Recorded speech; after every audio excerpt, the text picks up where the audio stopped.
అయిపోయింది. ముసలాళ్ళు పొడిగాళ్ళు ఎట్లా తిరిగిపోతారు sir?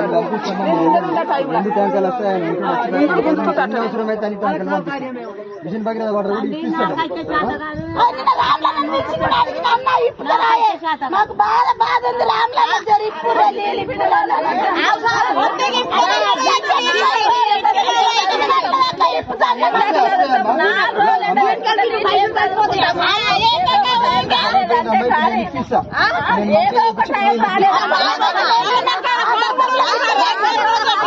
Problem లేదు, మంచిగా నడిచింది.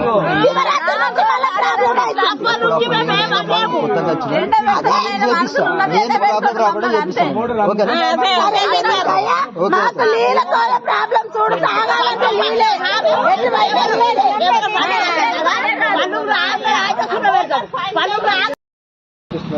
అప్పటి లోపల మీకు ఎన్ని అవసరమైతే ట్రిపుల్ ట్యాంకర్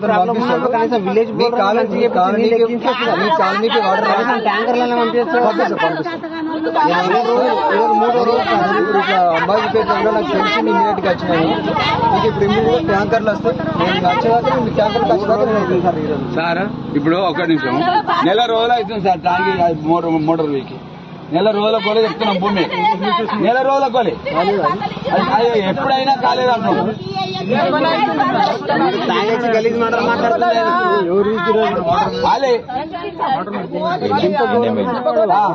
ఆయన బంద్ చేయండి సార్, ఆయన చాలా నడవరాదు, ఇంకోడైనా బతాడు. గలీజ్ మాటలు మాట్లాడుతుండు. నేను ఎండ పెడతాను,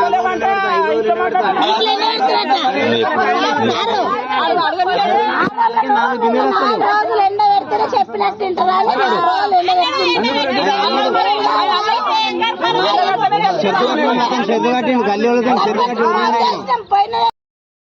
లేవు. ట్యాంకర్లు పంపిస్తున్నాడు, నీళ్ళ పొద్దుగల ట్యాంకర్లు లేవు, ఏమి లేవు. మేము 4 రోజులకలే మాకు నీళ్ళే లేవు. మేమేం తాగాలి, ఏం ఆడుకోవాలి, ఏం తీసి ఆడుకోవాలి. ఒక్క పూట కూడా ఇప్పుతున్నాడు. పొద్దుకు 9 గంటలకు ఇప్పుతున్నాడు, ఇప్పలేడు. పొద్దుకు పంపిస్తున్నాడు, పంపించలేడు. నిన్న పొద్దున్న నుంచి టార్చర్ పెడితే పొద్దుగాల కూడా ఇప్పుడు ఏమైనా కురాని పొద్దుకు మారిపోయిండు. మరి ఇప్పుడు కూడా వచ్చిండు, మారిపోయిండు. భూమి ఏం తీసేయాలి, మాకు అవసరం లేదు. మేమేం తాగుతామో మాకేం చేస్తారో పరిష్కారం. అసెంబ్లీలో కూడా ఒక గతప్పుడు కూడా ఇదే రకంగా చేస్తే కూడా ఇదే రకంగా రోడ్ ఎక్కితేనే సరిగా నల్లలు ఒక్కనాడు బంద్ కాకుండా వచ్చినాయి.